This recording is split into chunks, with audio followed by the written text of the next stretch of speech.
So what I'm going to record today is a shir that I've never given before, and it's probably, in a way, maybe the most powerful shir I will ever have given, because it's completely new. And what I've done is I think I've figured out a methodology, a technique of therapy, which can actually, it's a big statement I'm going to make. It has the potential to actually heal every form of mental illness or every form of emotional disorder and so on. And I believe that if it's employed, if somehow it became successful and God gives it a certain hatzlacha, it has the potential to undo every type of emotional disorder possible. I believe so. Okay? Now, I'm not sure because I've never actually performed it yet, but the theory, I believe, is correct. And I'm going to explain the theory today, basically.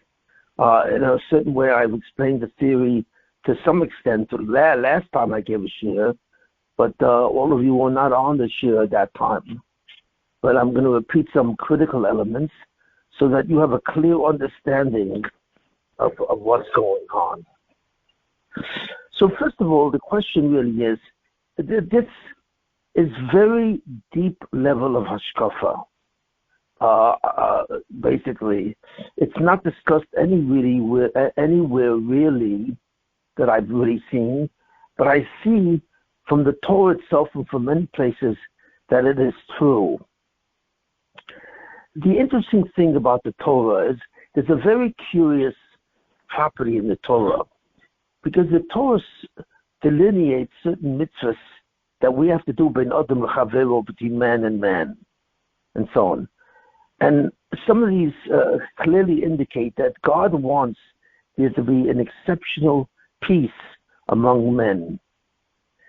And this exceptional peace really involves the concept of an organism. God says very clearly that mankind is not simply a collection of individuals, but mankind is an organism. Every human being, in a certain sense, fits in to some aspect of the organism. So therefore, every human being is a cell in the body called mankind. Now, what the Torah tells us that originally all mankind were the same, so that from Adam Rishon, everyone extended was a piece of Adam Rishon, in a certain sense. Adam Rishon represented the totality of the organism, and every human being that has ever been made since Adam Rishon and will ever be made since Adam Rishon is part of that organism. What does it mean, an organism? That fundamentally we're not simply brought down to the earth here, each one to live our lives separately, and to seek what's called, most people think it's to seek what's called happiness. That's not the purpose. Fundamentally, the purpose of mankind is to achieve a certain understanding with God and thereby achieve a certain relationship with God. Now, the problem is that this is very difficult, fundamentally, and the difficulty has to do with the concept of who God is. People think that it was a simple matter for God to make mankind. But what is a man? A man really is the seat of consciousness. The difference between man and God is that man is an entity who possesses consciousness. Consciousness to mankind is a possession. But the definition of God, if I may say so, is not that he possesses consciousness. God is an entity of consciousness. In other words, he's an entity of what's called manifestation. He doesn't possess manifestation. He is the essence of manifestation. He is manifestation itself. The ability to be manifested, to exist, is God. We are simply examples where the application of existence applies to us, but we are not the actual manifestation of existence. So this is the concept. The Torah says the most important thing about God is one thing really. It says, Einoid, there is no one else. It not only means that there was no one else but God, but there cannot be anyone else but God. Why? Because since God is the manifestation of existence, and existence is consciousness or self-awareness, God and self-awareness are fundamentally synonymous and identical. So therefore, it's not possible to give anything else self-awareness or consciousness. So that's why not only God is the only one who actually is manifest or who exists, God is the only one who can exist, because existence or manifestation is God. So therefore, the problem is this: God himself cannot coexist with anything else, because to coexist is to share the process of existence. And God cannot share that process because he is the process. So therefore, the question therefore remains, when God created man, he created another being, or he derived another being who possesses consciousness and therefore self-awareness, somewhat similar to him. No one else has this power. No one has this property. But the question is this: was this a simple matter? Was it simply a matter of him creating or deriving another being called the human being from him? No. Why? Because the fact that God is self-awareness itself means that he's called a subject. The word subject refers to a being who has this manifestation. And therefore, subjects cannot coexist. God cannot coexist with anything else. So the question is, when God created man, how does man have a kiyum, or how can he therefore continue to exist?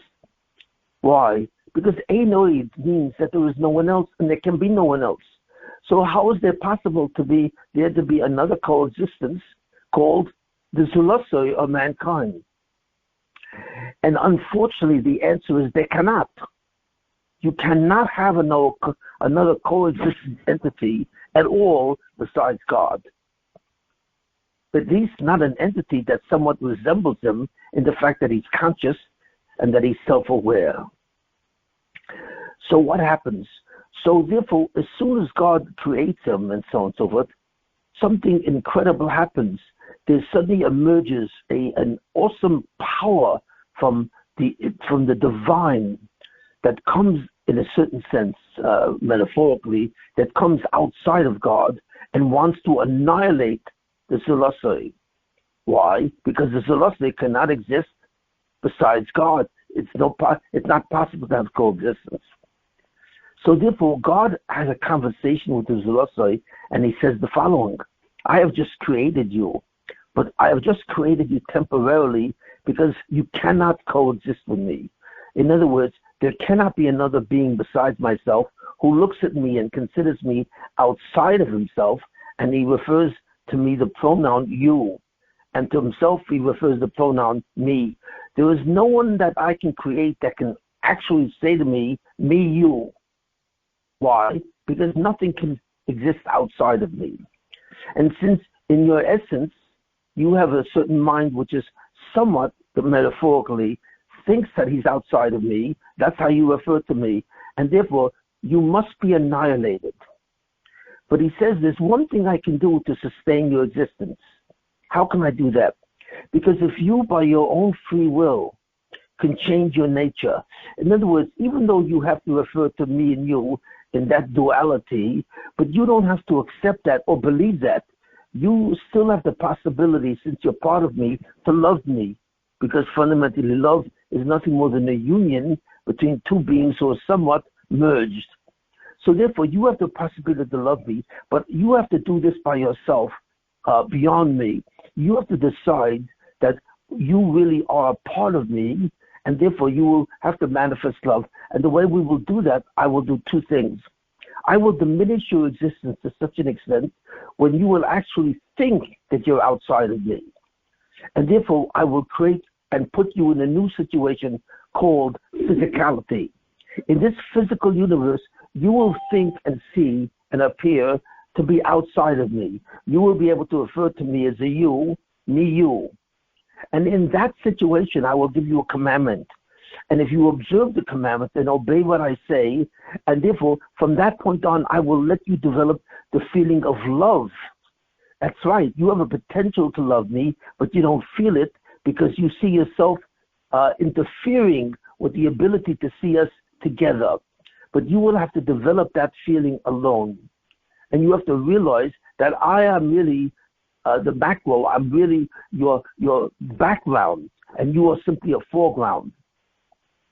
And in that context, if you love me, you will be able to coexist with me, because there will not be the separation that seems to exist, because to some extent, your own self-awareness. You will nullify that, and since you're part of me, you will be able to coexist with me. So God created the physical universe. That's called diminution. He diminished all existence from one level to another until he finally arrived at the physical universe.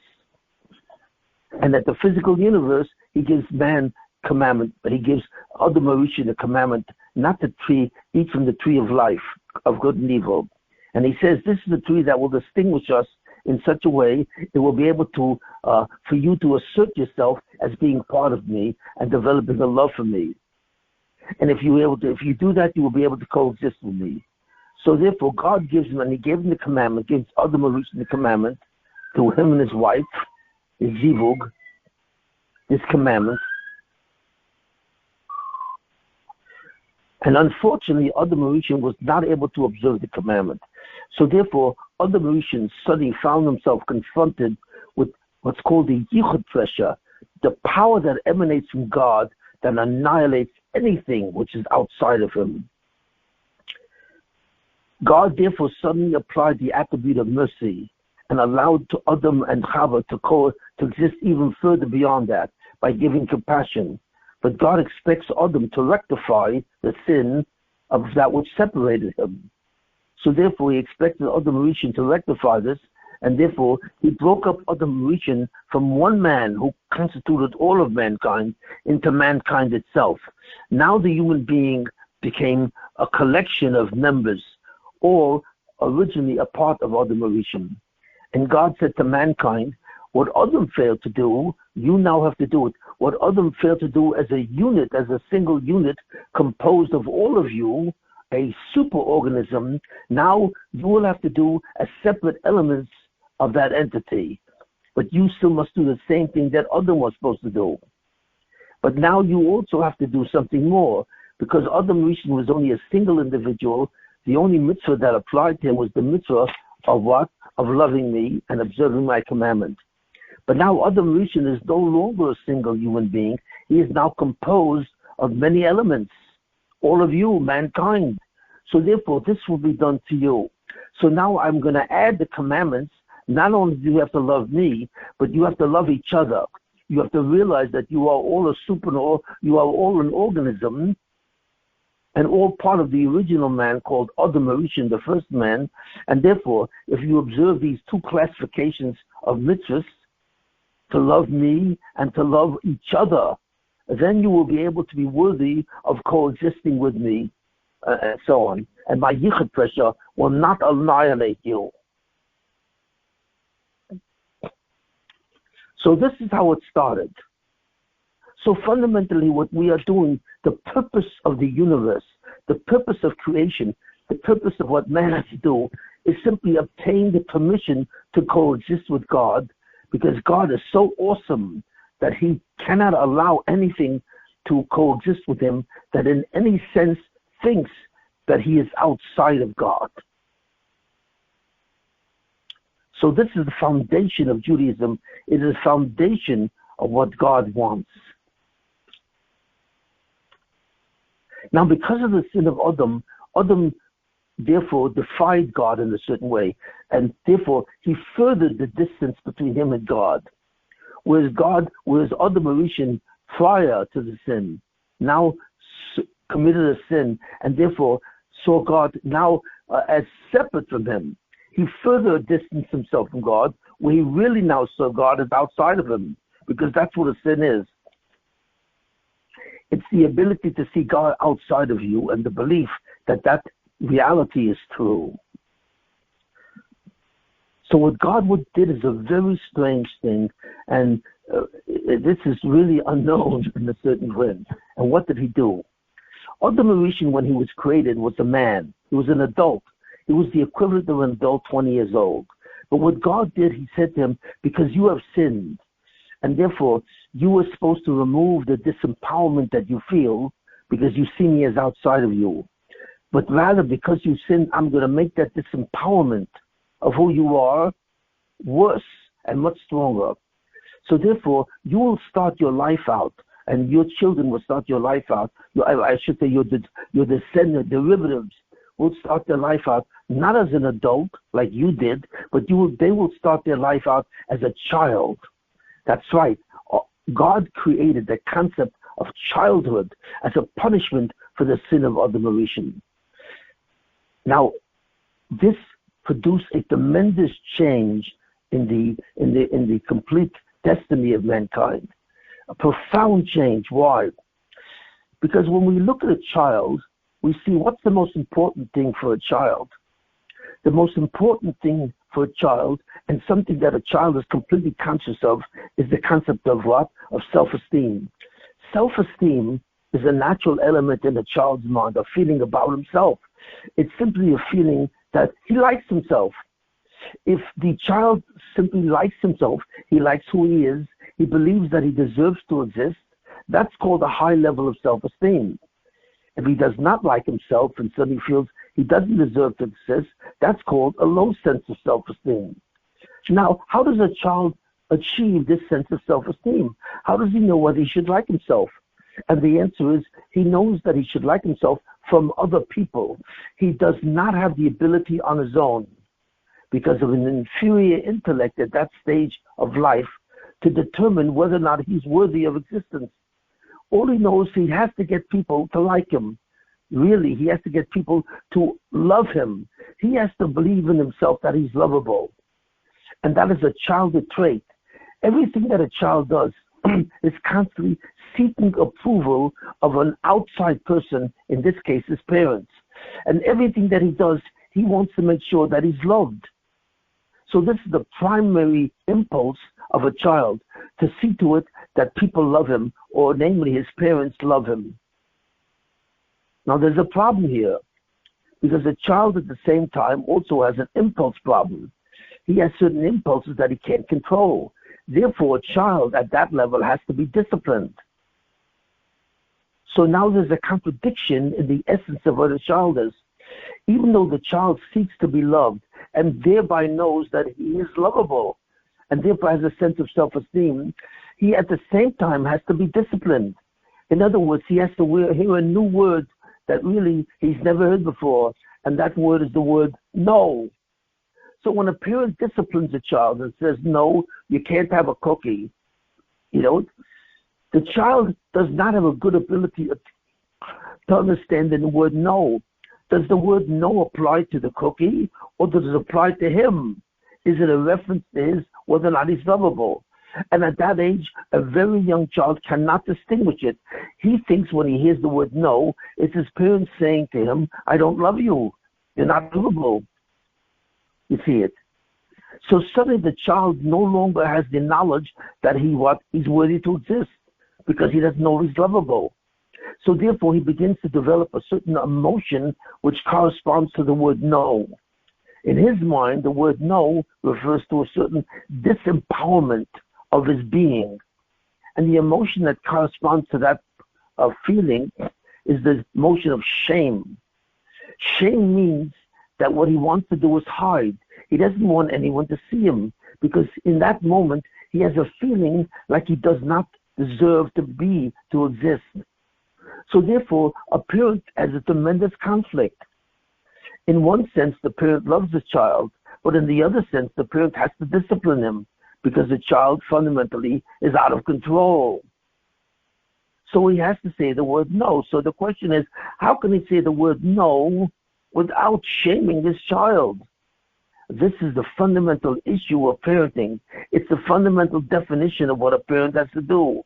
How does a parent discipline by saying the word no, and at the same time does not affect the child's self-esteem, which he needs and which comes from his parents?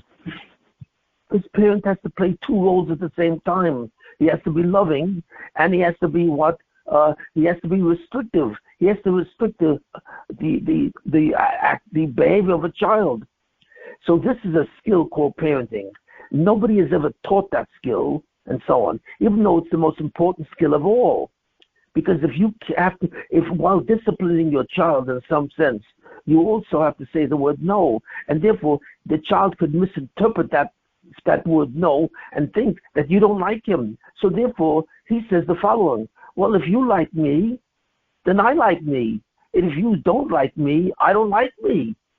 So therefore, how could you say the word no without him feeling shamed? This is what's called the skill of assertiveness, and that it's never taught. And that's the most serious defect in mankind, that mankind does not know how to get over this concept of discipline and love at the same time. But now there's a major problem.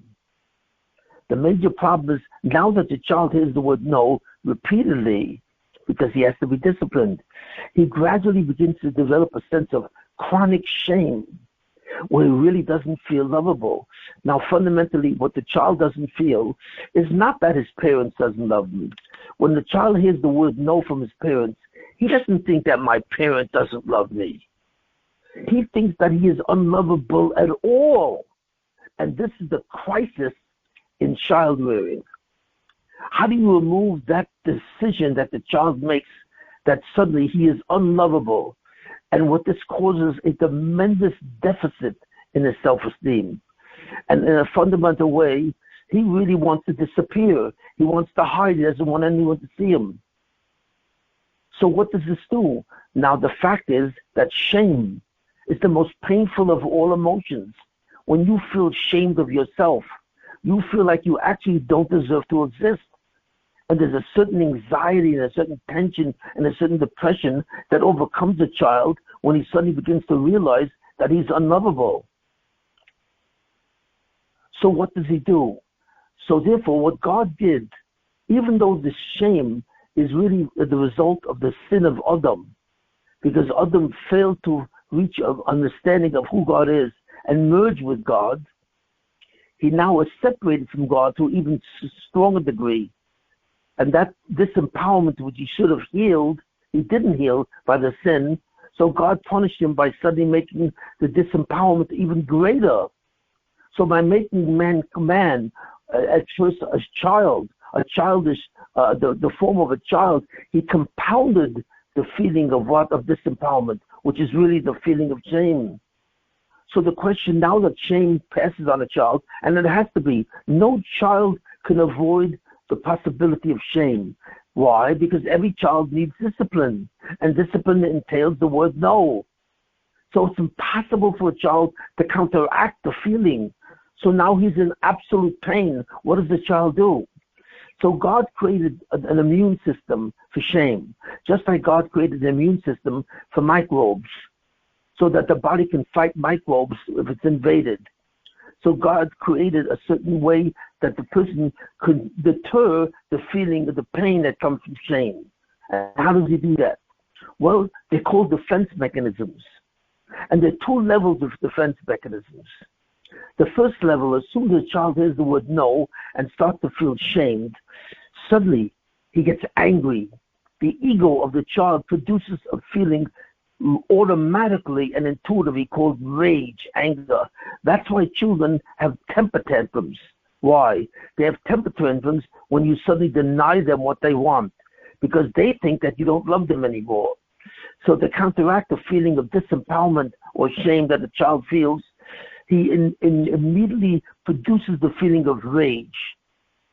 Now, rage is a feeling of empowerment.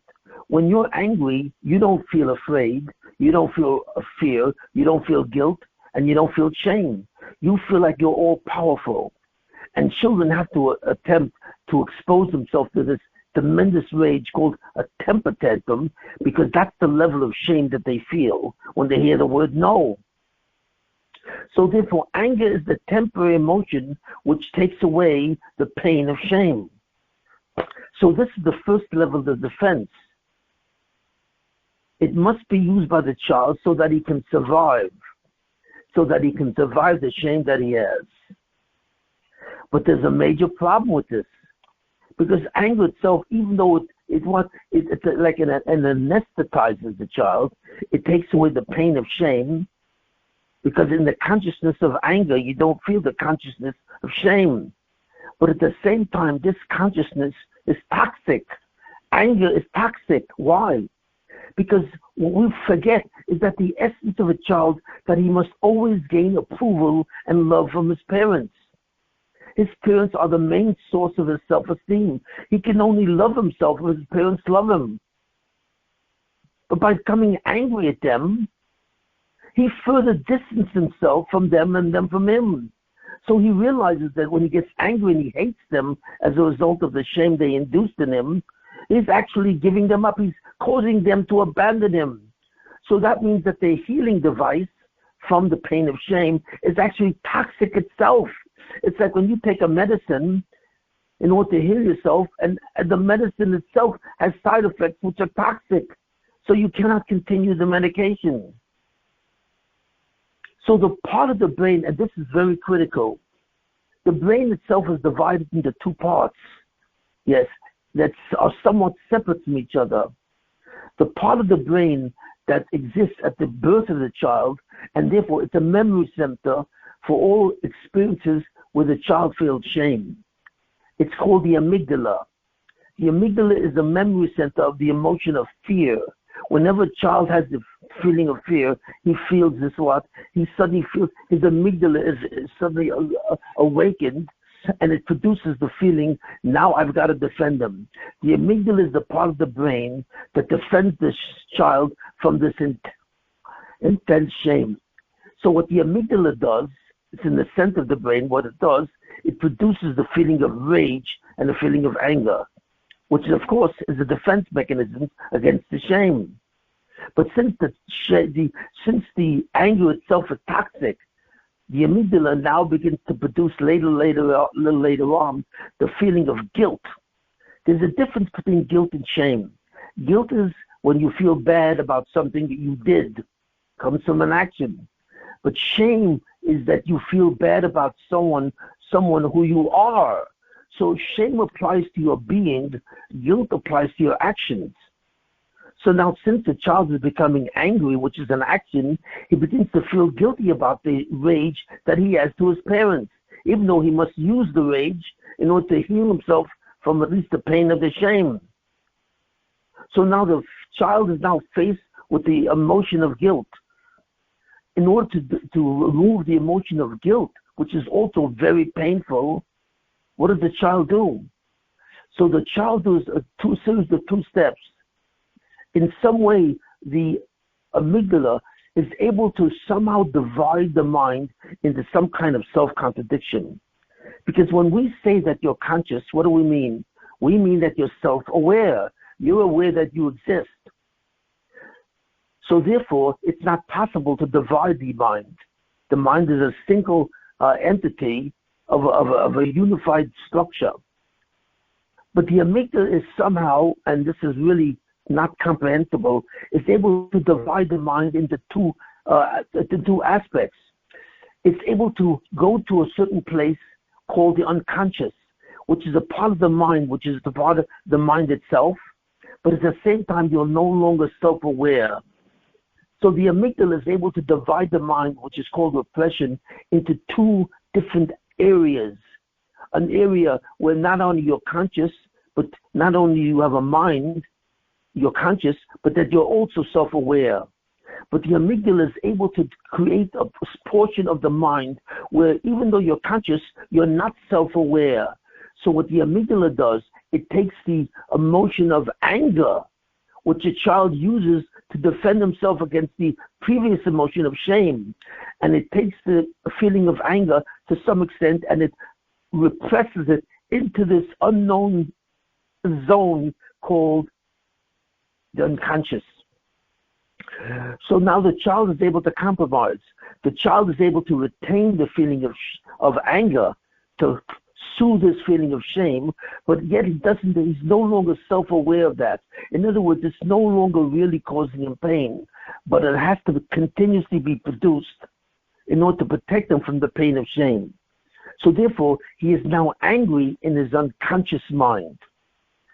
But since the feeling of anger also produces guilt, the child has to adopt a second level of defense. And the second level of defense is called what? It's called a symptom. Certain symptoms develop that now protect him from the anger. So now he has to protect himself from two levels. He has to protect himself from the original feeling of shame, which is very intense, and he does that now by repressing the feeling of anger into the unconscious. And the second thing the amygdala has to do, it now has to protect him completely, what? Against the knowledge that he's angry, because the anger itself produces guilt. So therefore, to do that is the second level of defense. That second level of defense is called a symptom. For example, obsessive compulsive disorder. When a person washes his hands for hours and hours, that's called an compulsion. He has to wash his hands all the time, for hours upon hours. Now, why does he have to do that? Because fundamentally, he has a certain inattention. And if you say to a person, why are you always washing your hands? Why can you wash your hands for a couple of hours? Why do you have to do that? So the person will say to you, I have to do it because if I don't do it, I feel tense. I feel anxious. I don't know why. If you ask him, why do you do that? He will say to you, I don't know why. But there's something in my mind that says, if you don't wash your hands, you are a bad person. You are evil. And I don't know why I feel this way. But what's really going on, he feels evil. Why? Because he's angry. Because he's aware of a feeling of anger in his mind. He doesn't know where it comes from. He doesn't know why it's there. Now, of course, we know why it's there. It's there because the amygdala is producing the feeling anger to remove the feeling of shame. You see it. It produces a different level of mind so the anger can reside in this level of mind without the person knowing it. So therefore, he no longer feels the intensity of the shame, but he feels the guilt of the anger. So now what happens? So therefore, he has to remove the possibility of even feeling the anger. He has to hide it from himself. So what does he do? He adopts a new behavior. He washes his hands, for example. Why does he wash his hands? Because he feels evil. He feels like he's a bad person. He doesn't know why, but he feels that. But the reason why he feels like he's a bad person, because he's always angry at his parents. And he needs to be always angry with his parents to remove the pain of the shame that they caused by what? By being unloving to him. So what does he do? He says, well, if I wash my hands, I clean myself. And I remove the tension that's associated with what? With some feeling that I have that's not good. So now we have a double level of defense. We have the original anger that he produced to remove the possibility of the pain of the shame. But at the same time, the anger itself is toxic, so he has to remove the possibility of guilt. So shame is removed by the emotion of anger itself, or by this distancing himself from the parents. But how do you remove anger? Well, the only way to remove anger is to repress the anger into an area of mind which is an unconscious. So now he's very angry and so on, and he doesn't even know it. So in order to remove the guilt that's associated with anger, he has to wash his hands. He has to continuously wash his hands to remove that feeling. So that's called an obsessive compulsive disorder. And it indicates the concept of a double level of defense. So what do? How do we remove this? Since the amygdala has put the entire matter into a different level of mind called the unconscious. So what's been developed by mankind, at first mankind thought that the reason he has all these symptoms of obsessive compulsive disorder, or even more than that, a possible psychosis, the reason why he has an emotional disorder is why? Because there was some kind of demon in him. But what happened finally 100 years ago or so, 150 years ago or so, there was famous psychiatrists and so on that began to understand the concept of unconscious emotional disorders. So two therapies were created to handle this. What therapies are these? The first therapy is called dynamic therapy, psychodynamic therapy, or insight therapy. And what does this mean? Well, the theory is very simple. Since the whole thing comes from the feeling of shame, that's the bottom. the human mind is capable of feeling a number of emotions at the same time in terms of levels, hierarchical levels. First, there's the level of shame. Then there's the level of anger. And then there's the guilt associated with anger, which is a new level. So therefore, the person is feeling three emotions at the same time. He's feeling shame, he's feeling anger, and he's feeling guilt. And because he's feeling three different emotions at the same time, each one coming from the other, he's completely oblivious to what's going on. So this therapy called insight therapy, which fundamentally was initially discovered by Freud, is simply, the way to get rid of the thing you have to get rid of fundamentally is the original shame. How do we do that? Well, we have to make them aware of what that shame is and what caused it. So therefore, we have to bring back the feeling of anger and shame back into his conscious mind. We have to expose these feelings in his mind so suddenly he remembers them. And therefore, to remember the feeling that you had, which caused the trauma in the first place, is called insight. So what therapists do, they attempt to speak to you, and they sit down and have a session, and they speak to you, and they attempt to show how you have these feelings of anger, and these feelings of anger come from the original feeling of shame, which is a low feeling of self-esteem. So therefore, when you bring back the feeling of shame, and you understand how it developed and how it was caused, then what happens? A very strange thing happens. Because there's another part of the brain called the cerebral cortex. It's the outer layer of the brain, and it's also a memory center. In fact, it's the main center, the main mind, which is the memory center and the mind of an adult. So the cerebral cortex is very different than the amygdala. The amygdala was born with you at birth, so it's very young, and it tries to protect you in its own way. But the cerebral cortex deals with reality. It's rational, it's reasonable, it's cognitive. So the cerebral cortex does not know really what's going on because it's impervious to the unconscious. It cannot pierce the unconscious. So when the cerebral cortex, which is your adult mind, looks at you, it doesn't know what's going on. So what does it want to do? It wants to deal with the feelings of compulsion and the feelings of tension as best as it can, which is not very good. Now, there's something very important that you have to know. That the self-esteem concept is different for an adult than it is for a child. Whereas a child cannot form its own self-esteem. It cannot honor and love itself by its own. It depends on its parents. So it says, if you love me, I love you, I love me. And if you don't love me, I don't love me. But when a person becomes an adult and the cerebral cortex takes over the essential functions of the mind and the person becomes an adult, the person has a different attitude. Suddenly, he is responsible for his own self-esteem. So he says, if you love me, and you approve of me, I like that. I love approval. But what happens if you don't love me? If you don't love me, that's your problem and not mine.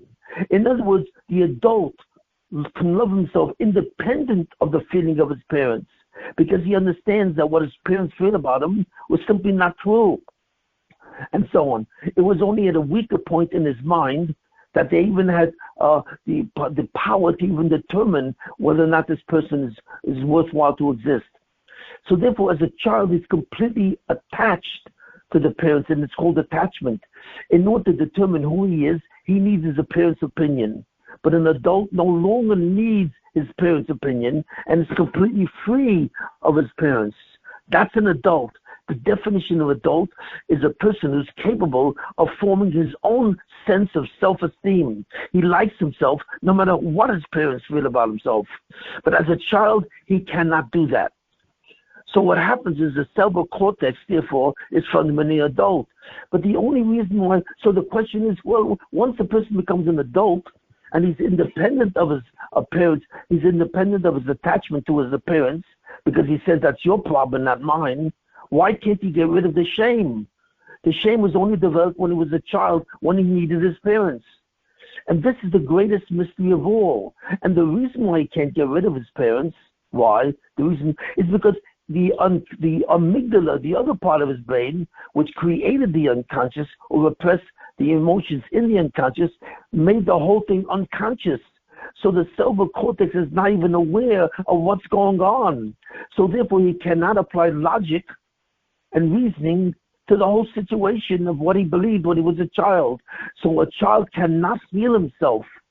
The amygdala is constantly defending the child by repressing all this information into the mind of the unconscious.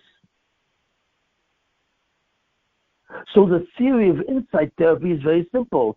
If we can somehow make the feelings that he had no longer unconscious, in other words, if we can make these feelings conscious, so therefore suddenly the cerebral cortex will see exactly what's going on and eliminate the shame and eliminate the anger. Because the only reason why he has to be angry is to remove the pain of the shame. But if you can remove the shame, there's nothing more to remove. So insight therapy is the attempt to make the person conscious of the original traumatic feelings that he had because of the fact that he needed his parents to love him so that he can love himself. That's the bottom line. So suddenly you can activate the cerebral cortex part of the brain to suddenly see the whole situation as it exists and eliminate the shame. And at the same time eliminate also the anger. So all of that disappears. So theoretically, insight therapy works. It works by getting rid of the whole emotional disorder. But what's the problem? The problem is that even though insight therapy technically works, it doesn't work well. So in other words, when you go to therapy, the problem is that the therapist is at war with your amygdala. That's right. And that war is called resistance. The amygdala resists any attempt of the person to truly understand the inner feelings of his mind in the unconscious. That's why a person is never really aware of his anger. He's never aware of his shame. He's not aware of it because he can't be aware of it. It would be too painful. So the amygdala insists on keeping it beyond consciousness. And this is the tragedy of mankind.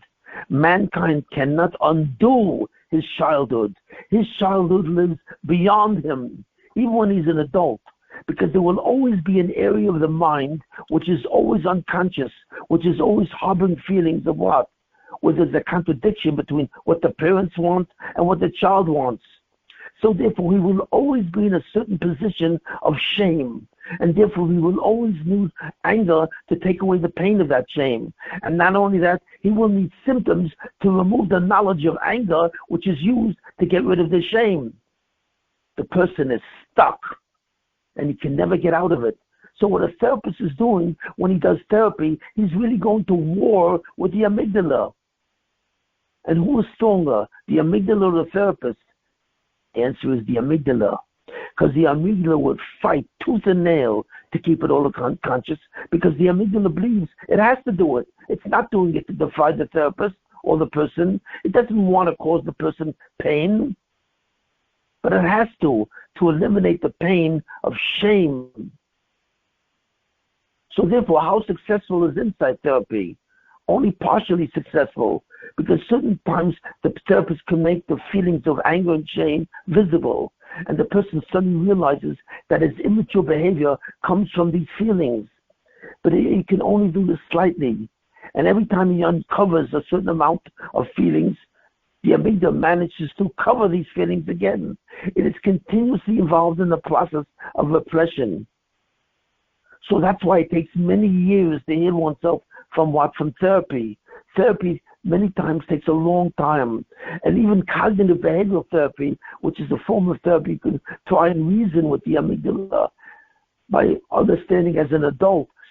Cognitive behavioral therapy tries to make the person an adult by looking at his feelings, at least the feelings that he sees, and logically looking and analyzing the cause of these feelings. But it has serious limitations. So therefore, we see that there's a very big limit to insight therapy. So what was discovered was a new form of therapy called behavior modification by a man called Skinner. Skinner said something very simple. He said, look, I don't have to know why I have certain feelings or what's going on in my mind. Why? Because whatever produced these actions in my mind is simply a learning process. So therefore, all emotional disorders are learning events. I've learned to become angry to deal with my shame. I've learned to have symptoms to deal with my anger. It's a learning process. So that which I can learn, I can unlearn. So that's all I have to do. I have to try and unlearn these defense mechanisms. So I don't even have to know the cause and the reason for this. I don't have to pierce into my mind, into my unconscious, to finally find out what it is that's going on. I simply have to unlearn it. And how do I do that? Simply by exposure. I expose myself to certain fears that I have in a progressive way. It's called progressive desensitization. And if I expose my feelings in a certain way, then finally I can get rid of it. Because the amygdala can unlearn its defenses just as well as it learned its defenses. It can unlearn it. Now, how do I do that? Well, very simply. Let's say I'm afraid of a snake. I'm afraid of snakes, even very small snakes, and I don't know why. I have a phobia, which is a symptom of an emotional disorder. So what do? Well, what behavioral therapy does, you have to get rid of your fear progressively. So you take a snake, a garter snake, a very small snake, and you put it into a cage, and you put that cage 25 feet away from the person. And then when he sees the snake, he suddenly becomes terrified. But you say to him, why are you terrified? That snake is 25 feet away in the cage. And then what you do is you give this person relaxation techniques. You attempt to relax him through different techniques. Gradually, he becomes calmer even when in the presence of a snake. But he becomes calmer when the snake is 25 feet away in a cage. In the next session, you then bring the cage 24 feet. You bring it 1 foot closer. So suddenly becomes now anxious again. Again, you submit him to exposure. You're exposing him to the feared object. And gradually you teach him relaxation techniques. And he begins to lose the tension with a snake that's 24 feet away and in a cage. You gradually do this in each session. This is called exposure therapy. It's a way to progressively desensitize a person from fear. Even though you don't know why you're afraid of the snake. You have no knowledge of why you're afraid of the snake. But what you do through exposure and through relaxation techniques, you continuously diminish the fear. So finally, after a while, and so on, by continuous exposure at less and less of a distance from the snake to you, finally the snake is only 1 foot away from you in a cage, and so on.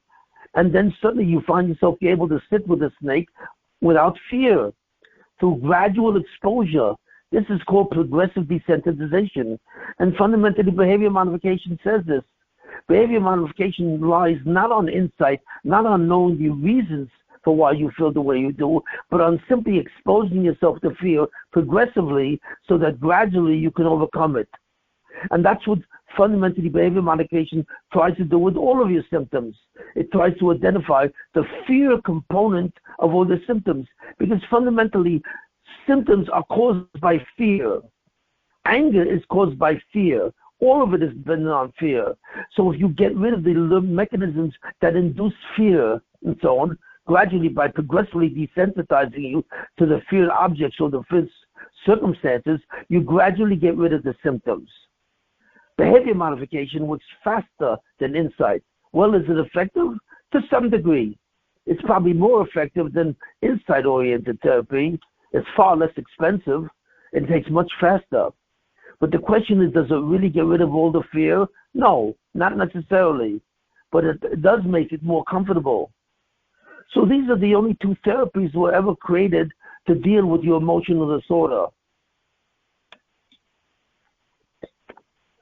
But I would like to say that there's a new form of therapy which I think can be applied that can actually get rid of the entire thing. So what is that? What is that? What is the theory? How does it work? Now that I've explained the fundamental principles of psychodynamics, at least clear enough to understand what's involved, what is the problem of psychodynamics, how are emotional disorders created. Now, every human being on earth has an emotional disorder. At least 20% of a person's mind is only unconscious. 80% is not. That means every person is composed of two people.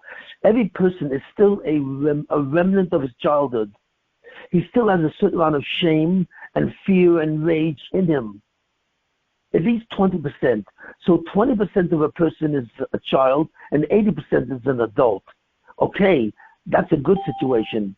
But many people are far more than just 20% child.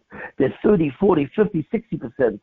And then suddenly when a person is maybe 40 or 50% of a child, it means his behavior is 40 or 50% immature.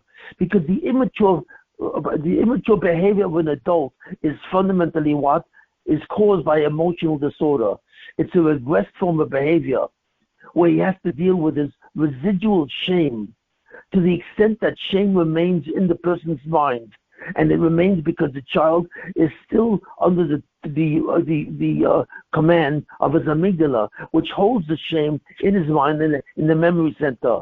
So every person is continuously involved in a battle against the original shame that he felt through his attachment with his parents. It's unavoidable. So therefore, every person is part child. He's a ratio between child and adult. To the extent that he's still fighting the battle of getting rid of the pain of shame, he's a child. To the extent that he's no longer fighting the battle, but now he has his own self-esteem, independent of his adults, he's an adult. So therefore, every person is a ratio of two people, child to adult, in a certain ratio. So when the ratio was very little, the least amount, we say that's maturity. We say the person is now an adult. And when the ratio is somewhat indicates an immaturity, we say the person has a behavior disorder. If it's worse than that, where suddenly the person is much more immature, we say that the person is neurotic. And finally, if the person is suddenly seriously disturbed so that he withdraws from reality, like schizophrenia or manic depressive, we say the person is psychotic.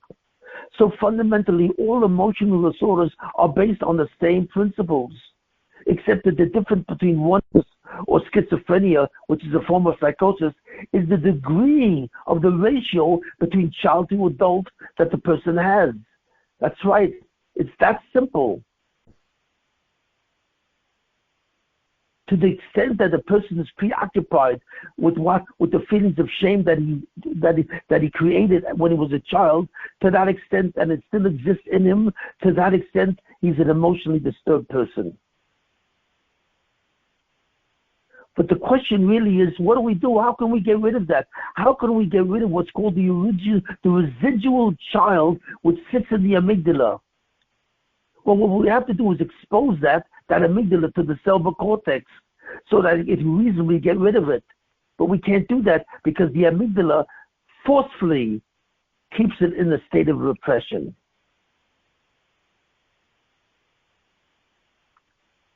So this is a very important concept. Now there's a certain concept which Chazal tell us. The sages of Israel in the Talmud say something very important. They say the statement which in Hebrew says the following: the chetzonius is ma'or the pnimius. So what the sages are telling us is a very important principle. What they're saying is, how does a person do something? What determines whether a person does something? What determines behavior? So the answer to that is feelings. Depending on how you feel, that's how you act. So if you want to change the way a person acts, you first have to change his feelings. What that means, that you first have to attack the internal mind of a person, and then you can change his behavior. But the sages of the Talmud say something else. They say you don't have to do that. You can change the behavior, and by changing the behavior, you can change the feelings, the reverse, so that the behavior can change the feelings. Why? That's because even though the amygdala is producing feelings of safety so you can get rid of your shame, but the amygdala has to continuously be reinforced. So that means when a person is facing a certain event, and this event is producing two possible behaviors. One behavior is mature. If a person insults him and suddenly becomes enraged at the insult and so on, because his self-esteem was affected, he can do two things. He can understand that my feeling of rage is coming from the fact that I believed what the person is saying, and therefore I'm undermined. Well, fundamentally, that's one way. Although he can say that's a childish view of it. But the adult view is that even though the person said something to me which is harsh and which hurts me, I don't have to feel angry or insecure. Why? Because the person doesn't know me. And the most the person can be saying is something, I'm making a mistake. So I'll try and fix the mistake. But I don't have to get enraged. My self-esteem does not have to be affected just because a person criticizes me. In other words, there's something very deep going on. All the time when a person feels shame, who's producing the shame? That shame is really produced by you yourself. Because when a person criticizes you and you suddenly feel ashamed, you're simply saying to the person, I hear what you're saying and I believe you. And because I believe your criticism, I feel ashamed. So shame is produced by the feeling himself in response to the criticism by the words of the person. It doesn't have to be affected by the person. Because the person can say, just because you criticize me doesn't mean you're right. It doesn't mean you know me. It doesn't mean you know my motives. So therefore, I will not make myself feel ashamed. I will not allow my self-esteem to be affected by your criticism. So the truth, since shame is produced by the victim, not by the perpetrator. The perpetrator just produces the cause, the possible cause of shame. But the actual shame which is felt is ultimately the work of the victim himself, because he believes what the perpetrator is saying. So he is causing himself to be ashamed. Now, in the case of a child, he can't help it. That's what a child is. He cannot form his own sense of self-esteem. So therefore, through his attachment needs, he always believes the parent. But that's not true of an adult. An adult can understand that somebody may not understand him. Somebody may think that he did a mistake and he didn't do a mistake. In other words, the adult says, if you like me, I like me. But if you don't like me, that's your problem and not mine. I don't have to believe you. I don't have to let my self-esteem be affected just because you're saying this. And even if what you're saying is true, I can understand that. But it simply means I made a mistake. And if I made a mistake, okay, I'll fix it. But I don't have to feel shame. It is if I continue to seek to improve myself, you don't need to feel ashamed. You don't have to feel an emotional disorder which is now attacking you. So therefore, shame is in the eyes of the victim, not in the action of the criticizer or the shamer. This is a very important concept. So therefore, the amygdala, in order to feel the shame and try and defend yourself, has to constantly be reinforced and empowered that what the discipliner is saying to you is true, and that you need his approval so that you can like yourself.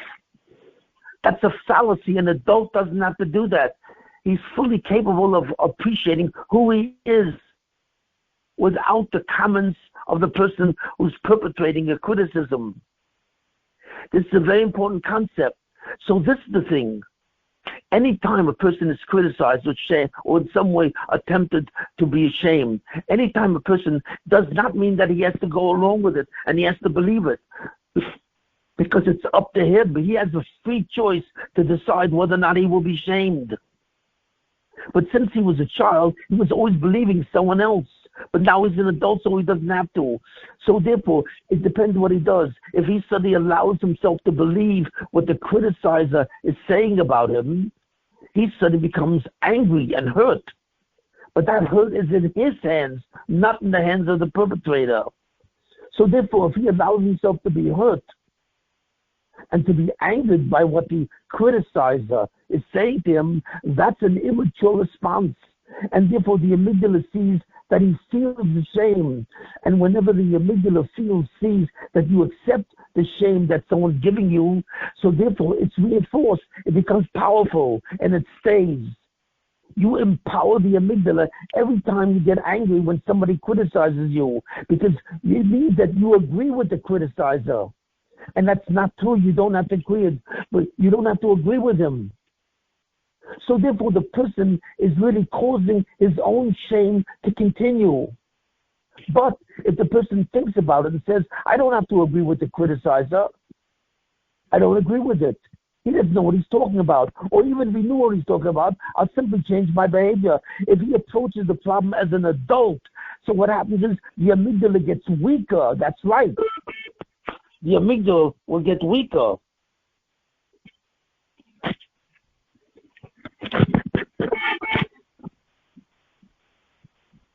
And the cerebral cortex gets stronger.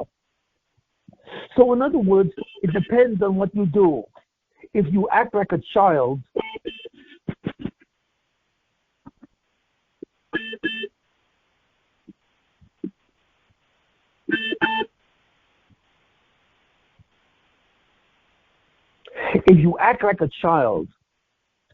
in defense of the criticism, then the amygdala gets stronger. It's reinforced. But if you act like an adult in the face of shame, the amygdala gets weaker and the cerebral cortex gets stronger. So you can actually change the ratio of your emotional disorder. That's right. It's not fixed. It's not constant.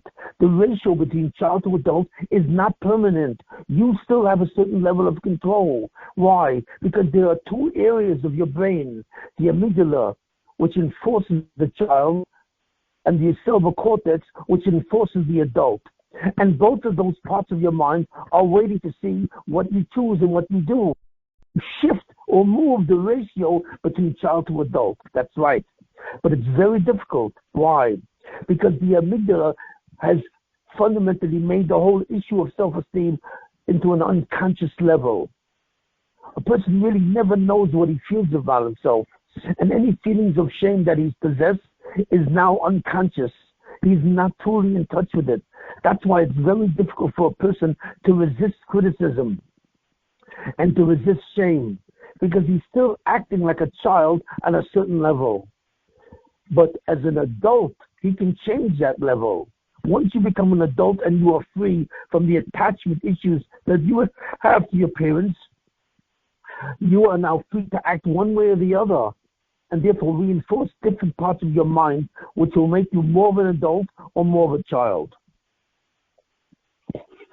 So this is what Chazal is saying, this is what the sage is saying, that fundamentally you can still change the ratio of child to adult. Why? Because by acting in a different way, you can actually change the emotion behind it. Because the outward behavior also affects the emotion, just like the emotion affects the outward behavior. And Chazal say that's what it means. Chetzonius, the outward behavior, affects the panemius, the inner feeling. So therefore, if you go either way, you can affect it. You can affect your behavior by first affecting your emotions, or you can affect your emotions by first affecting your behavior. And that's the difference between the two types of therapies. Insight-oriented therapy believes that first you should affect the feelings. And then when you affect the feelings by exposing them to the conscious mind, you affect the behavior and you remove symptomatology. Behavior modification says that's not necessary. You don't have to affect the feelings first. You can just affect the behavior. And by affecting the behavior, you gradually affect the feelings. So therefore, if you expose gradually the fear that you have and learn relaxation techniques, you actually begin to reduce the power of the emotions. So therefore, these two forms of therapy are based on the principle of how to change yourself from a child to an adult. It's by what you do. Now the question is, therefore, what does this tell us? This tells us, in a certain sense, exactly how to remove emotional disorders. Why? Because what is the definition of communication? All fears that a child has, all conflicts that come from a child are produced how? Fundamentally are produced by traumatic events. And the main traumatic event that produces child versus adult behavior is what? Is this relationship with other people.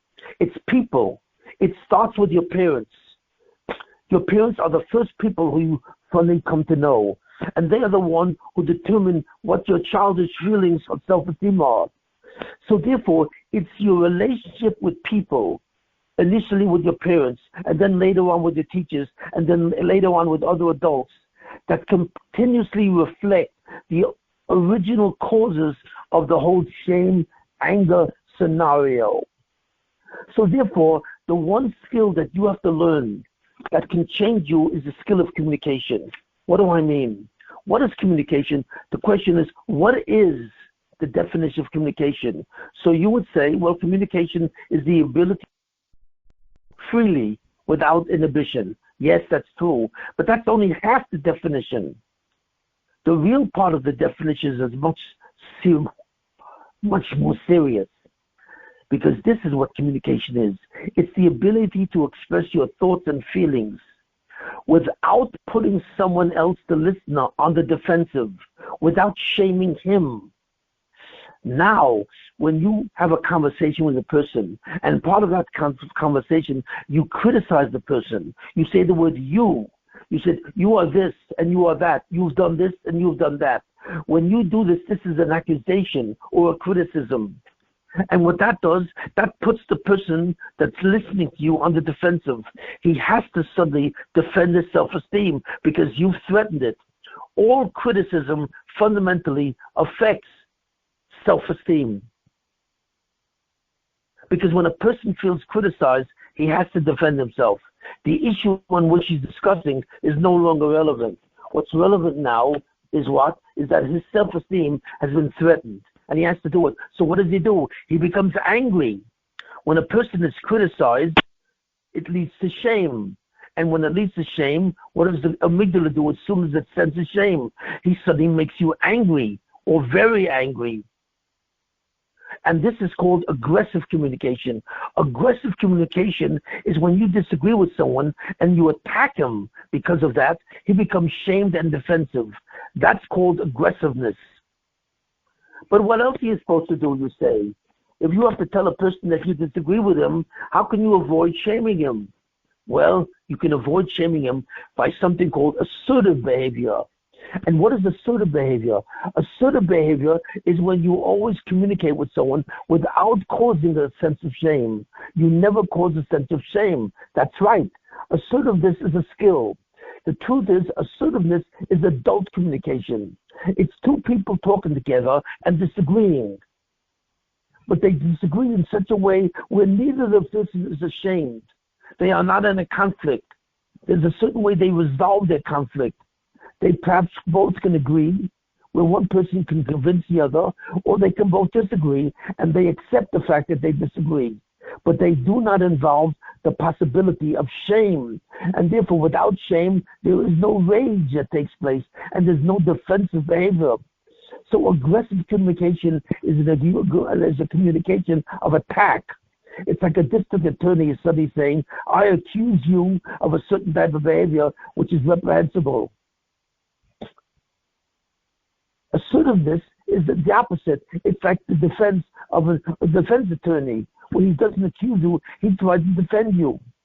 So you therefore can communicate with another person as if you were a district attorney, as a prosecutor, or you can communicate with another person in the sense that you are a defense attorney. There are two styles of communication. One is called aggressive communication, where you're always putting someone else on the defensive and causing shame, or assertiveness in communication, where you're never shaming with someone, you're always talking like them, like an adult. So obviously you have to learn the skill of assertiveness communication. In assertive communication, you don't tell a person what's wrong with him, but you suggest him what he can do to make things good, to make things right. In fact, one of the ways to assert yourself is to simply say, I understand what you're saying, and it may be true, but I would have appreciated it if you would have said to me in a softer voice, in a more gentle voice.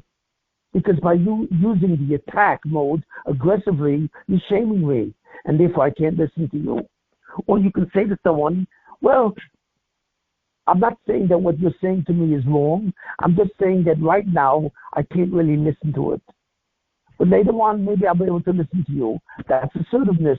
In other words, in assertiveness, you are protecting yourself. You are not accusing the person of what he's doing. You are simply protecting yourself. You're telling the other person what he could do to make it easy for you to listen to him. Or you can tell the other person that you appreciate the fact that he's telling you this. You can do something when you refer to yourself. What you say to the other person is, I need you to do this so I can feel comfortable. That's assertiveness. You're telling another person what you need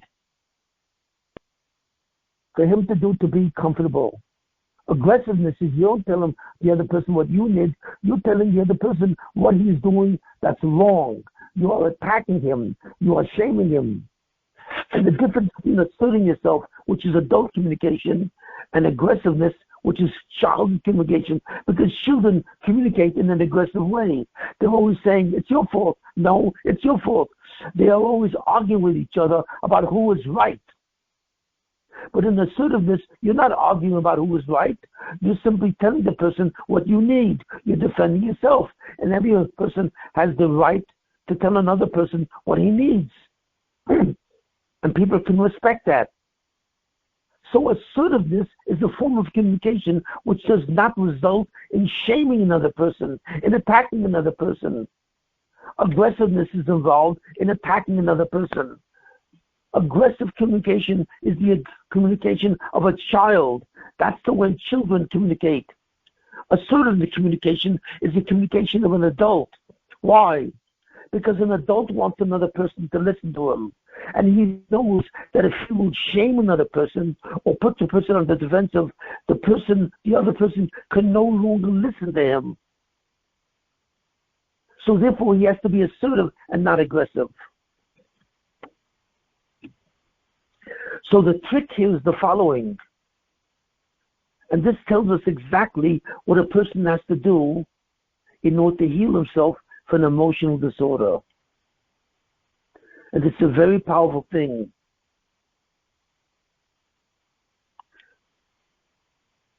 If a person suddenly realizes when he's criticized or disciplined or shamed that the other person who's doing it, will call him the perpetrator, doesn't necessarily know what he's talking about. He can listen to it, but that doesn't mean he knows what he's talking about. And that he does not accept the conclusions of the aggressor. That's adult behavior. And he says, I can listen to you, but you have to talk to me with respect. That in order for you to communicate with me, I need to be respected. And respect means that you're being spoken to without aggressiveness, without shame. But if he can say, the person who's the victim, I need you to talk to me with respect, then I can listen to you. He is fundamentally, he's in charge of his own self-esteem.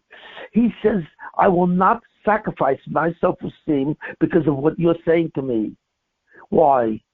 Because if you don't like me, that's your problem, not mine. In other words, I'm the one who's in control of my self-esteem, not you. And you can tell me what you want to tell me. But if you want me to listen to you, I will listen to you. But not if you tell me in a disrespectful way. You are then in control of your own self-esteem. And by right, you should be. Because fundamentally, you are the only person who can really judge yourself and determine if you like yourself. The other person cannot. Nobody really knows the insides of another person. No one truly understands the internal nature and the motives of the feelings of another person. Only the person knows his internal motivations, why he does and does not do things on his own. So he should be the only one in charge of what he thinks of himself. And if he realizes that fundamentally he's a good person, he should like himself, no matter what another person says to him. And if another person talks to him in an aggressive way, he should tell the other person, I'm sorry, I would like to listen to you, but I can't. You have to talk to me with more respect. And the other person can hear this and accept this. Because everyone realizes to really be able to talk to someone, you have to talk to them with respect. And the key to respecting someone is to talk to them assertively. That is the key to respect. The key to disrespect is to talk to someone aggressively. So once you're an adult, you can demand of another person, you have to respect me if you want me to listen to you. And I don't care who you are. If you're my parent, or you're my wife, or you're my son, or you're my daughter, I need to be spoken to with respect because I am in charge of my own self-esteem. So this concept tells us a tremendous thing. It tells us how to heal ourselves from any emotional disorders. Why? Because if you learn assertiveness skills, and this is the thing, if you suddenly learn all the skills of assertiveness, and you have to learn them, and you apply those skills, and what's the fundamental skills? The skill of assertiveness is when you communicate with someone, you will never cause them to be shamed, even if you tell them something which is wrong, because you will always say it in a respectful way to assertiveness. If you start to talk this way to another person, where you always avoid shaming another person, you always only assert yourself. Why? Because you learn the skill. Gradually, you will slowly tell your amygdala that I don't need to be angry. I don't need to accept the person's indictment of me. I will judge myself, not let someone else judge me. Slowly, your amygdala will begin to realize that you are what? Defending your self-esteem. So therefore, you will no longer allow yourself to be another person's victim. Gradually, over time, as you learn more and more the skill of assertiveness, and as you role play with a therapist, so that you learn to tell the therapist what he is and is not allowed to do in terms of communication. If you set boundaries to the communication where you will always force another person to assert himself, you will never allow yourself to be a victim of somebody else's aggression. That means that you will never allow someone to take charge of your self-esteem, because you don't have to. That's the cerebral cortex. That's the adult mind. You will gradually disallow your amygdala to what? To develop defenses. In other words, if you never allow yourself to feel ashamed, you will never have to feel angry. And if you feel angry, you never have to feel guilty, because it's not necessary. If you can allow, by controlling your own self-esteem, whether or not you're going to be ashamed, you fundamentally allow the whole mechanism of emotionality to be in your control, not in somebody else's control. And therapy has to activate this. What a therapist has to do is not simply fight the amygdala and try and remove repression. He can't do that. And he doesn't even, so therefore what he has to do is get the person to unlearn the power of the amygdala. And the amygdala will learn its own power. It will begin to recede. It will begin to eliminate, withdraw from what? Repression and symptoms, if it sees that the person is in charge of his own self-esteem. And how will it see this? Simply, if a person never attacks another person, a person always respects another person. It means fundamentally that he is in control of himself. In other words, if a person never allows himself to get angry at another person, if a person never abuses another person, but always talks to him with the assertiveness skills that he learned, he is really training his amygdala never to be hurt. He is in charge of whether he's hurt or not. He will not allow himself to be hurt through shame from the attack of another person. So therefore, if he never makes another person angry, because he never is aggressive, he learns to be only assertive. He is only assertive in his communications as an adult. So therefore, it means he will never attack another person. Well, the amygdala will see that he never attacks another person. Why? Because he has nothing to be ashamed of. So therefore, he will take charge of his own self-esteem. And gradually, his self-esteem will be elevated, not decreased. So I'm saying that through behavior modification, how? By respecting another person in a continuous, chronic way, you will begin to respect yourself. This is the concept of a new form of therapy. First, you have to learn assertiveness, how to avoid always shaming another person. And once you have to learn this, you have to continuously apply it, no matter what another person says to you. You can always demand that another person talk to you with respect. This principle is in the United Nations, because even though you have two enemies talking to each other, in the United Nations, two diplomats will only talk to each other with respect, even though they hate each other. They will always say, well, the honorable diplomat from this country, listen to me. They will always treat with each other with respect. They will always treat each other with assertiveness. Why? Because if you don't speak to each other with assertiveness, and therefore you are shaming each other to aggressiveness, of course, each one of you will become angry because each one of you will be affected by the shame of the other person. And therefore, diplomacy is not possible. Diplomacy is only possible when two people talk to each other to assertiveness, by respecting the other person. Only when there's a demonstration of respect in the form of communication. With who? With your parents, or with your wife, or with your husband, or with your children, or whatever it is, with your employer. If you always talk to another person through respect, by using assertiveness skills which you have learned from your therapist, so then you are saying to your amygdala, I will never allow someone else to shame me. And gradually your amygdala will realize, which it does, that you will not feel disempowered. So therefore, the amygdala will not produce rage. It will not produce anxiety over your own self-esteem. And gradually you will heal through behavior modification, through what Chazal, the sages, say. The Kessin, how you talk to another person, is fundamentally how you think of yourself. If you allow from another person to shame you, it means you're the one who's shaming yourself.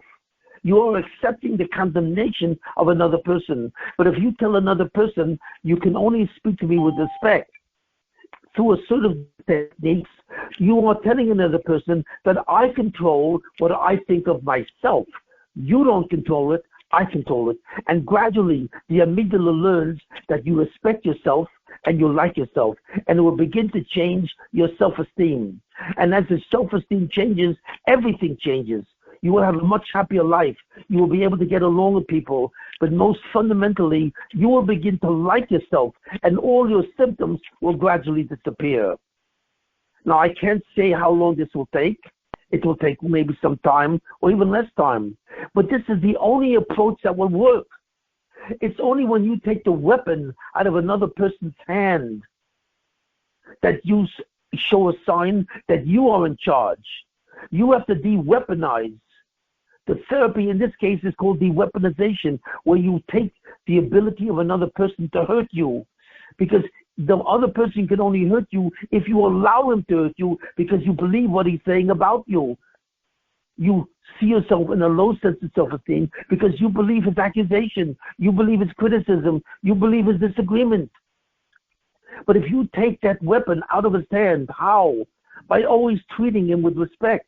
He will naturally have to treat you with respect. So fundamentally, when you treat another person with respect, you are really reinforcing and positivizing the fact that you treat yourself with respect. And no one will ever be able to hurt you again, and automatically you will begin to grow. And this is a therapy which works. So by insisting on what's called adult communication, and adult communication is about assertiveness, not aggressiveness.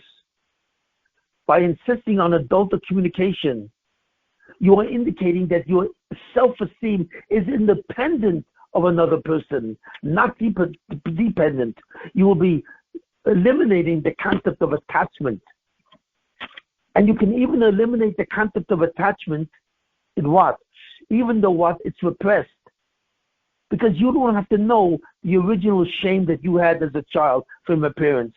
You don't have to go back that far. You don't even have to know what went on.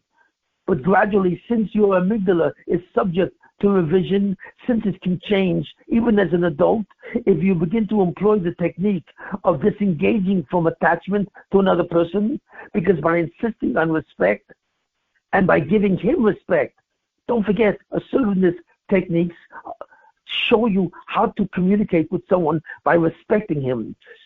It tells you how never to shame another person during communication.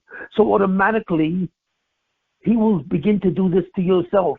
But in any case, whether he does it or not, it doesn't make a difference, because you will have established the principle that I only participate in communication, in conversations, which allow me to respect myself, because I am in charge of myself, my self-esteem.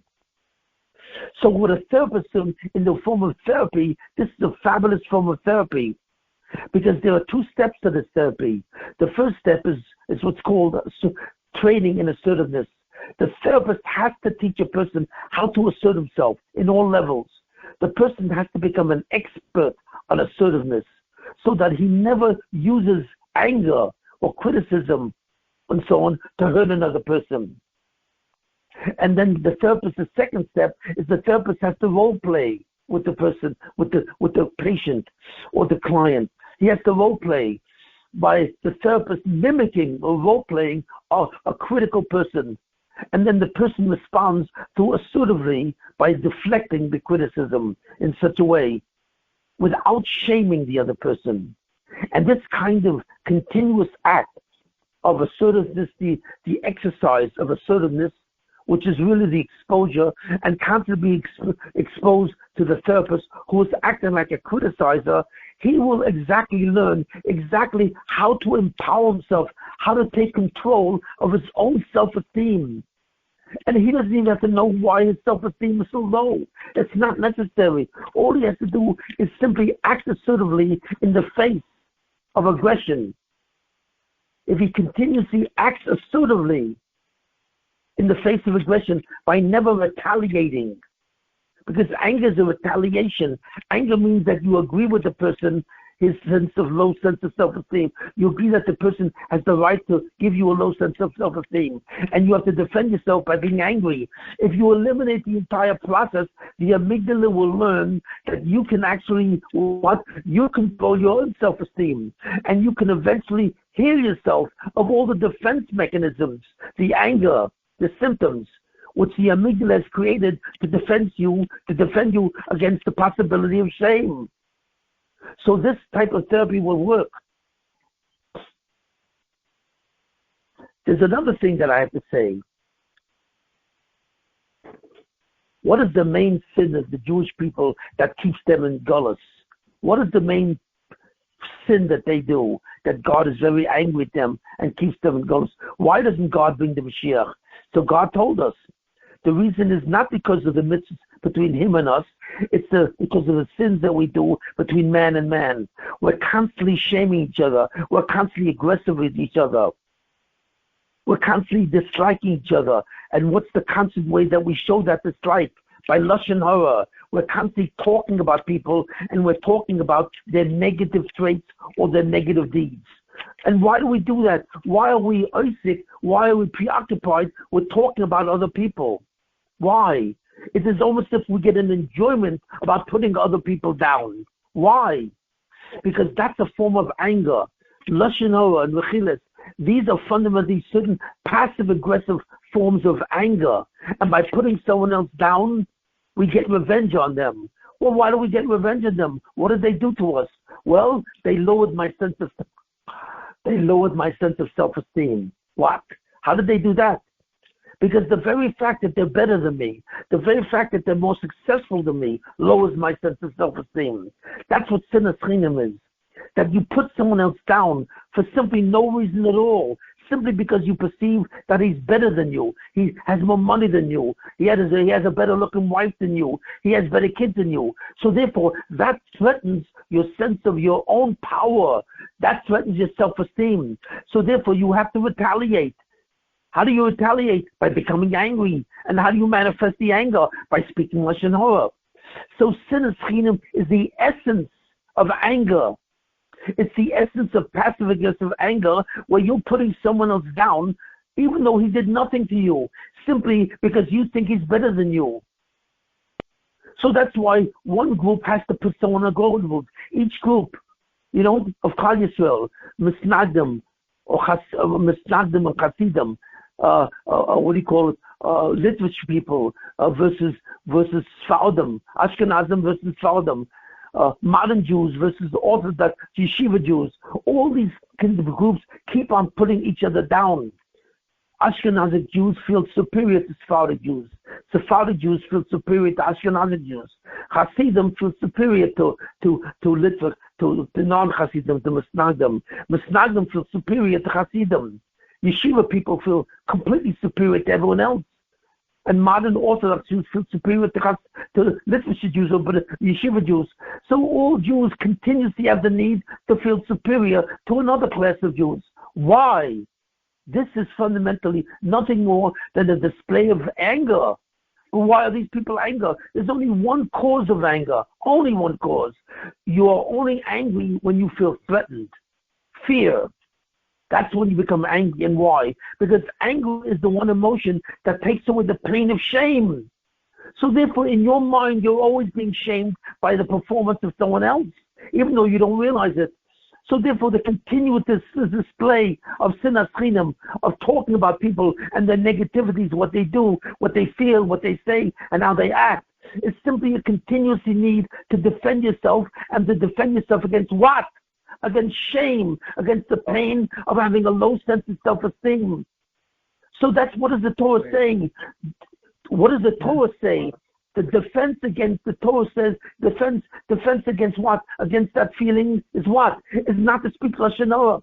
So you don't realize this. When the Torah says that you're not supposed to talk Lashon Hara, in a certain sense, the Torah is telling you the ultimate form of therapy. Because when you remove, I'm sorry, no talking. No talking. The Torah is telling you the ultimate form of how to heal yourself, because you are eliminating the one activity of rage in your personality. The most frequent manifestation of rage or anger in your personality is Lashon Hara. That defines your relationship with another person. And your relationship with another person is fundamentally defined of what you think that other person thinks of you. And therefore, you're responding in shame. So in order to protect yourself against the shame of being less than someone else, because you think that someone else has to appreciate you for you to feel good about yourself, which is not true. But since you continuously are on the defensive and have to support yourself, you continuously talk Lashon Hara. So that the Torah tells you, don't speak Lashon Hara. Why does the Torah say this? Because Lashon Hara is the main defense against self-esteem. It's the main defense against self-esteem. So when the Torah is telling you, please, no discussion. Who are very insecure. So this is a very important concept. What I'm saying now is a critical concept of the reason for Shmiyas HaLashon, to watch what you say about other people. Because what you say about other people is an indication of what you think of yourself, not the other people. That you think of yourself less than, a low sense of self-esteem, and to compensate for that form of disempowerment, you have to put someone else down, even though he never did anything to you, even though he never said anything to you, even though you don't even know him. You have to put another class of people down so that you suddenly feel up. All of that is a fantasy. It's a fantasy about what you believe about yourself. So the Torah tells you, don't engage in this fantasy. If you don't engage in Lashon Hara, by continuously putting other people down, other classes of people down, other people down, you are not showing them that you are vulnerable to them. Your self-esteem is not in their hands. That's what Shmiyas HaLashon is. But since none of us really know this, all of us speak Lashon Hara, and God's saying that is disrupting the organism of Klal Yisrael.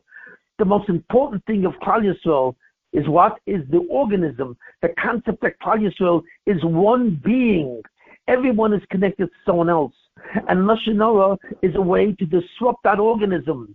It's a way to take the Kedusha. It's a way to take the Kedusha out of Klal Yisrael. Please, put your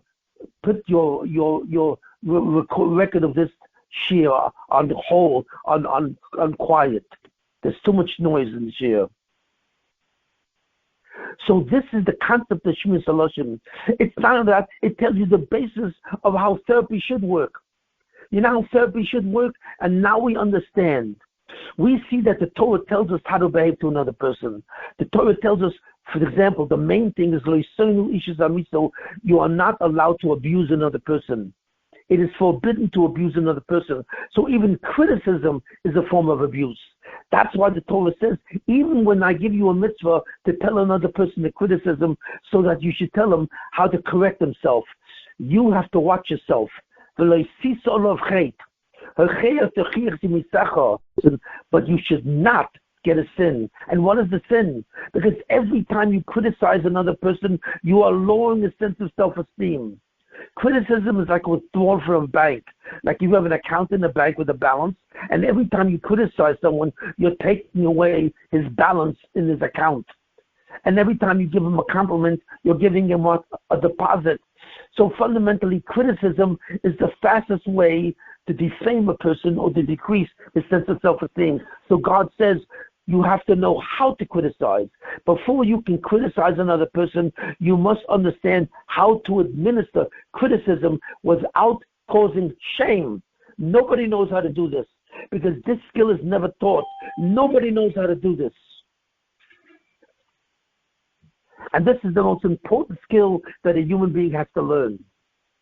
And God says, if you don't know how to do this, then don't do it. But the question is, the Torah doesn't tell us this. Why doesn't the Torah tell us how to do this? Why doesn't the Torah teach us assertiveness skills? It doesn't. It simply says you cannot abuse someone else.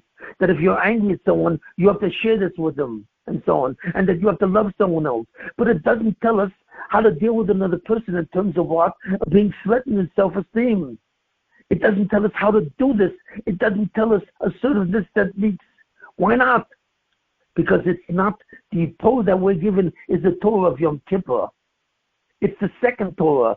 The original Torah that God gave us was the 50th gate, the Messianic light, which was given to us on Shavuos. And most people don't know that. The first Torah that God gave us was the Messianic light called the 50th gate. But because the Jews worshiped the golden calf, because of the sin of the golden calf, God took away that Torah and preserved it for the future. And because of the prayer of Moshe Rabbeinu, he saved the Jewish people. So what did he do? He allowed, in a certain sense, he allowed the possibility where God gave a second Torah. The Torah that we have today is not the Torah of Shavuos. That Torah was the 50th gate or the Messianic light. So God gave us a second Torah. Moshe Rabbeinu went up to the mountain again.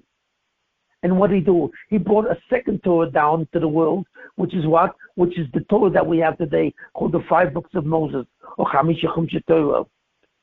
So the second Torah is not as great as the first Torah, because the second Torah tells us very little. It just tells us what we have to do, but it doesn't necessarily tell us how to do it.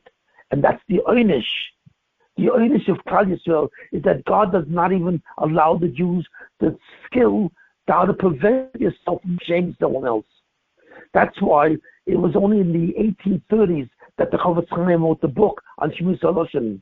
If Shmiras HaLashon was such important, it's so important to everyone else. It prevents aggression and it allows the attainment of self-esteem. Why didn't God allow the book Shmiras HaLashon to be written 2,000 years ago? Why? Because the Jews lost that source in a certain sense. Because God didn't feel that they would keep the mitzvah of Shmiras HaLashon and everything that has to do with self-esteem. So God did finally understand, and He allowed us to suffer to atone for the sin of sinas chinam. But I believe we have reached a time when we can do something about it. We can learn the skill of assertiveness. We can learn exactly how to communicate with another person without ever shaming him. And by doing that, we will never shame him because we will never have to defend ourselves against him tearing down our self-esteem. Wow, what a skill. Everyone will slowly begin to heal. And if a certain therapeutic movement could suddenly be created that actually focuses on that form of therapy, it's a form of a behavioral modification where you don't even have to know the reason why you're ashamed. You don't even have to know why you have a low sense of self-esteem. But you will be able to remove that by simply never shaming someone else. That alone would teach your amygdala that what? That you should not shame another person. Why? Because you are not ashamed of another person. Your self-esteem is not in his hands. So that will give you power. We are ready for this. We are ready for this possibility. And that's what I'm saying. We have entered a new Pizman. We are fundamentally aware of the principles of psychology and so on. And therefore we're aware on the concept of self-esteem, how it's affected by other people. We are aware of the defenses.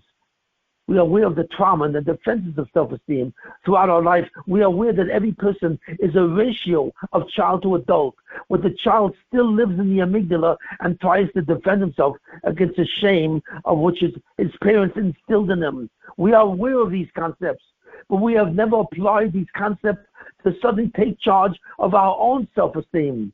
And therefore we have never created that in terms of a technique of healing. We are now ready for that technique of healing.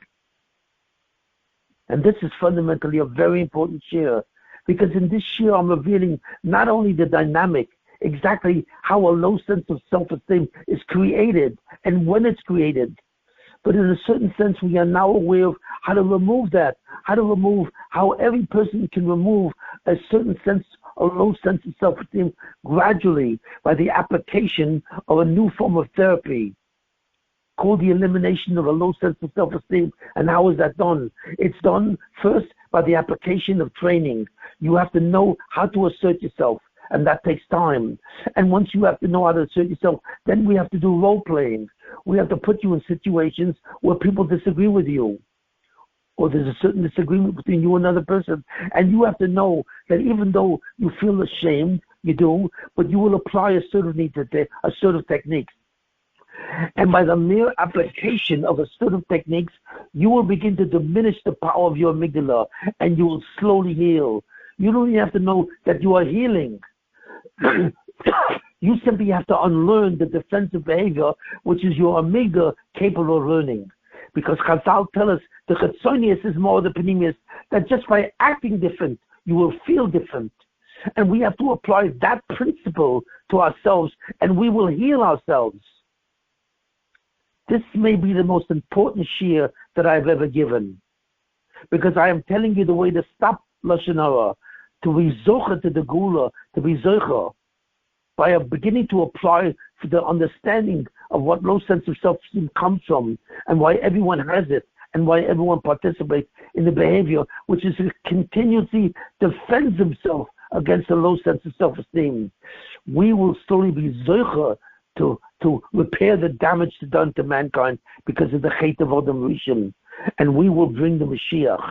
I believe we can do it, and I believe we will do it if we suddenly become conscious of what is going on when we speak Lashon Hara, what is going on when we insult someone, what is going on when we shame someone, what is going on when we put someone on the defensive.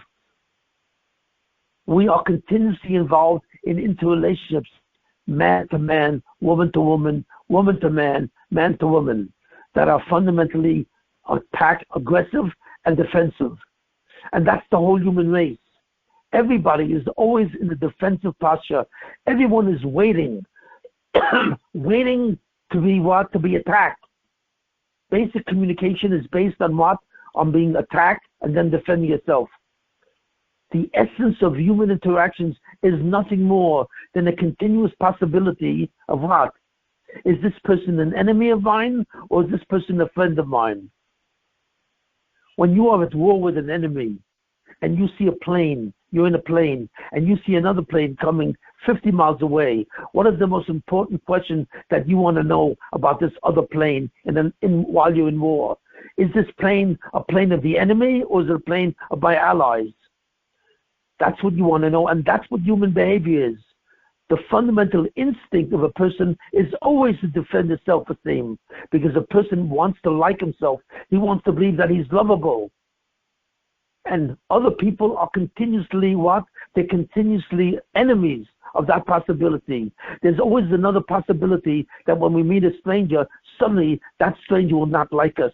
So therefore we were always conscious of what does that person feel to us. That's why we are uncomfortable with strangers. That's why we are uncomfortable with demonstrating anger, even though we have anger inside our personality. That's what makes people weak, because of their obsessive concern with their low sense of self-esteem, which they acquired in childhood. and which they retain in adulthood. But here's the way to finally get rid of it. So the fundamental formula is simple. If we never insult another person, if we never offend another person, even though we criticize it, if we never shame another person, we will be healing ourselves. Why? Because the amygdala will suddenly begin to realize that there's no need for us to be angry. There's no need for us to be in the defensive. We will gradually give up our rage, either conscious or unconscious, to another person, and we will be able to respect another person. And that has to be the main criteria, to respect another person. This has to be the fundamental theme of a human interaction. Not disrespect, but respect. And everything will change, and that probably will start the Geula. So it's time that Klal Yisrael realizes this principle, learns the principles of assertiveness. In a certain sense, the principles of assertiveness are the most important principles that a person can learn in his life. Why? Because they will give a person happiness in Olam Hazeh. They will make a person secure in what he believes about himself. Every person will begin to like himself, what should have been had Adam Rishon not sinned. We can undo the sin of Adam Rishon and eliminate the after effects, the residuals of Klal Yisrael, in terms of the residuals of shame, by this kind of technique. So therefore, I think that this shir that I'm giving today is one of the most important shiurim that I will ever give. And I hope everyone listens to it and forms the proper conclusions from it. You can either be part of this movement or not. That's up to you. And that itself is a choice of maturity or immaturity. The game is yours. Be played as you want it. And this is the possibility which I'm presenting to you. Okay, thank you.